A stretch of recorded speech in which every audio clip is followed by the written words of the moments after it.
How avoidants act around their real choice versus just an option. It sounds simple, but if you've ever been with an avoidant, you know it's never that simple, because avoidants don't love in straight lines. They love in loops, pull close, then disappear, open up, then shut down. And the confusing part, they don't treat everyone the same. With one person they seem emotionally frozen, detached, unbothered, even cold. But with another, suddenly there's softness, tension, hesitation, as if something inside them actually cares. That difference between when you're their real choice and when you're just an option is where the truth hides.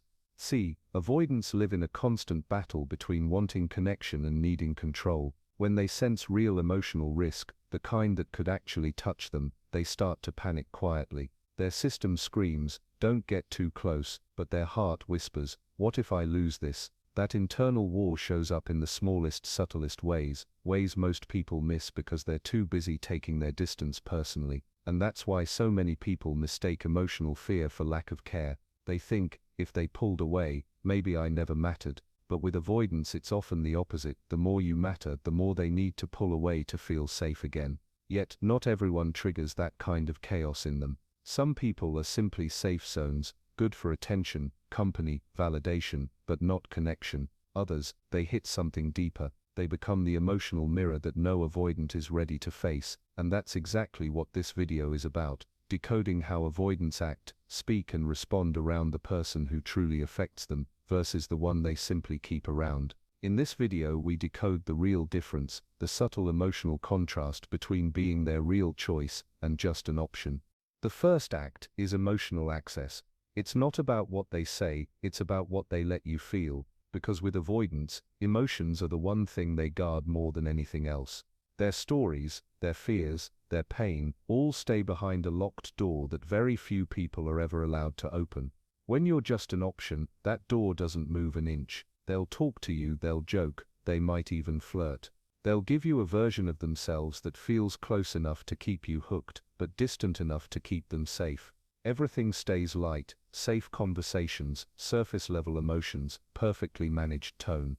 You'll think you're getting to know them, but really, you're only walking around the outer walls. They'll ask about your day, talk about work, mention random things they like, but you'll notice one thing missing: emotional truth. They'll never really reveal how they feel. Because when you're an option, their goal isn't connection, it's control. They want the comfort of your presence, not the risk of your depth. They'll make you feel seen, but never truly known. And sometimes that confusion becomes addictive. You start chasing that closeness they never fully give. But when you're their real choice, the one they actually want, the entire energy shifts, not loudly, not suddenly, quietly. They'll still act guarded, but something starts leaking through. A softness, a pause, a kind of emotional hesitation that wasn't there before. Maybe one night, they'll tell you something small, a story about their past, a fear they never mention, a piece of themselves they don't share easily. It won't sound dramatic, but you'll feel the difference, because for them that moment isn't casual, it's surrender. That's their version of saying, "You matter." Avoidants don't share to impress, they share when it's too hard not to. When being silent feels heavier than being vulnerable, and right after they open up, they'll probably retreat, go quiet, act normal, pretend it didn't mean much. But that silence, that's not indifference, that's fear, because for a moment you got too close. That's emotional access with an avoidant. They don't give it freely, and they don't fake it either. If they let you see even a glimpse of what's behind their calm exterior, it means something inside them already decided. You're not just an option anymore. The second act is distance and space, and this one confuses almost everyone who's ever loved an avoidant, because when they pull away, it's so easy to believe you did something wrong, that maybe you talked too much, felt too much, wanted too much. But what you don't see is that their distance is not always rejection. Sometimes it's protection. When you're just an option, their distance feels cold, clean, almost effortless.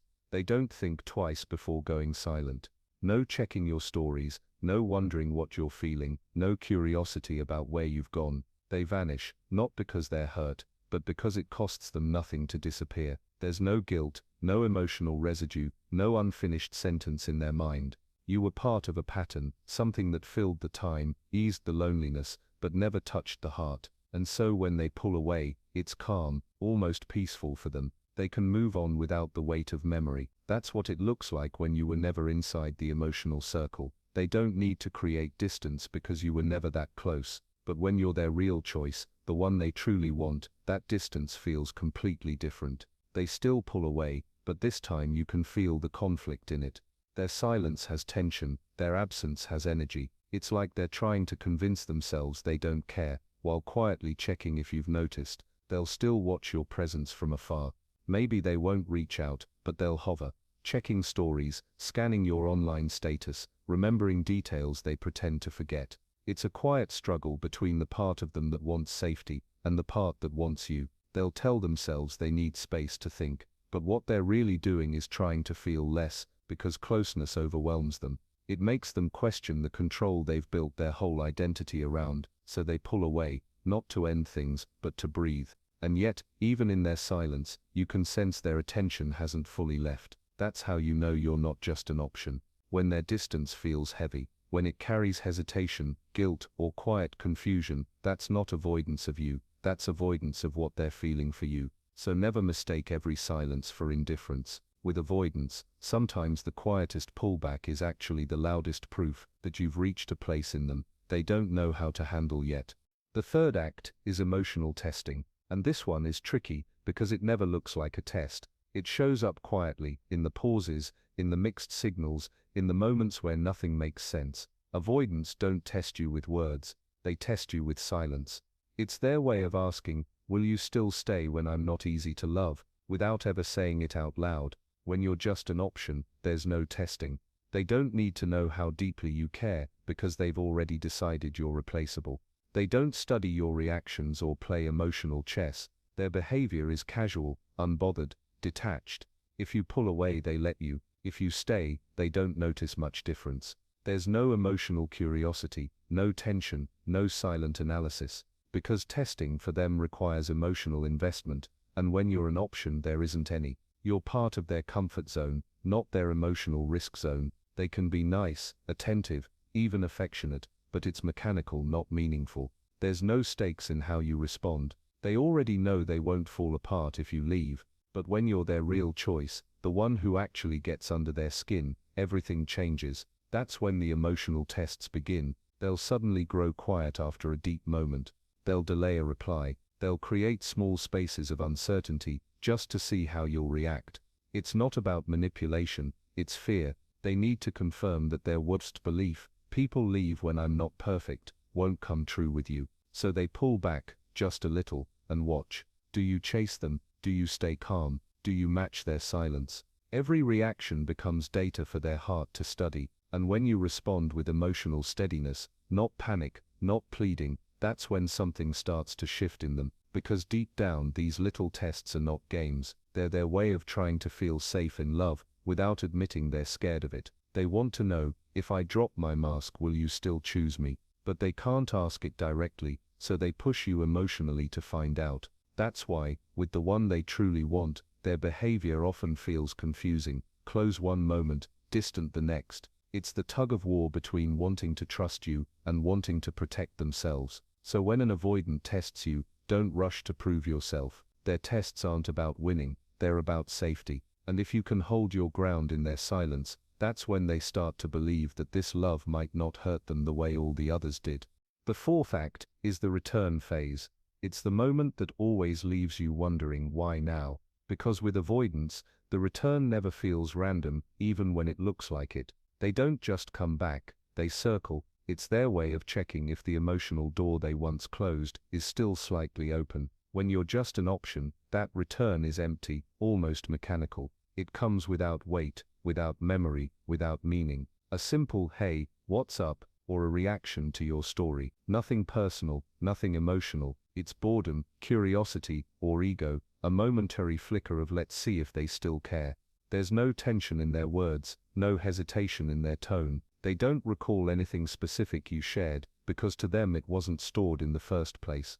Their return isn't emotional, it's habitual. They're just checking if the attention is still available, if the comfort still exists. It's like walking into an old cafe, familiar but not meaningful, and when you don't respond, they move on quickly, as if it never mattered. Because when you're an option, your presence was never a loss, just a convenience they could revisit when it suited them. But when you're their real choice, the one they actually felt something for, the return carries a different weight. They don't come back casually, they come back hesitantly. There's a certain energy in it, almost nervous, almost careful. They might start with small talk, but underneath every word is memory. They'll recall something you once said, a detail you forgot they noticed, or a place tied to a shared moment. That's how you know the difference. Their words carry residue, even if they pretend it's random, it isn't. They've thought about it. They've replayed conversations in their head. They've scrolled, hovered, reread, then finally convinced themselves to reach out, not because they're ready,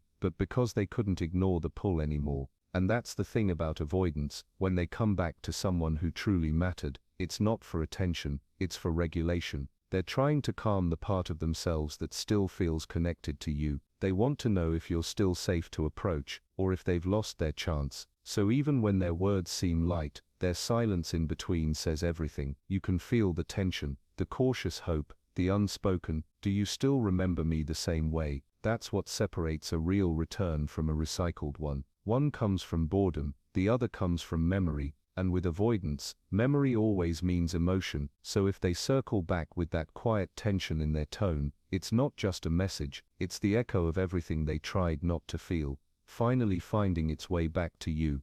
The final act is healing insight. This is where you stop decoding them and start coming back to you. Because understanding avoidance is never just about knowing their patterns.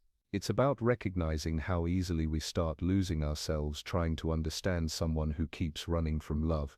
Here's the truth. Most people don't say, you can't fix an avoidant by proving your worth. You can't heal them by being patient enough, gentle enough, or available enough. Because what they're running from isn't you, it's what you make them feel. You make them feel vulnerable, exposed, seen, and for someone who's spent a lifetime building emotional walls, that's terrifying. So when you start noticing you're being treated like an option, don't chase the confusion. Don't try to earn the connection that should come naturally.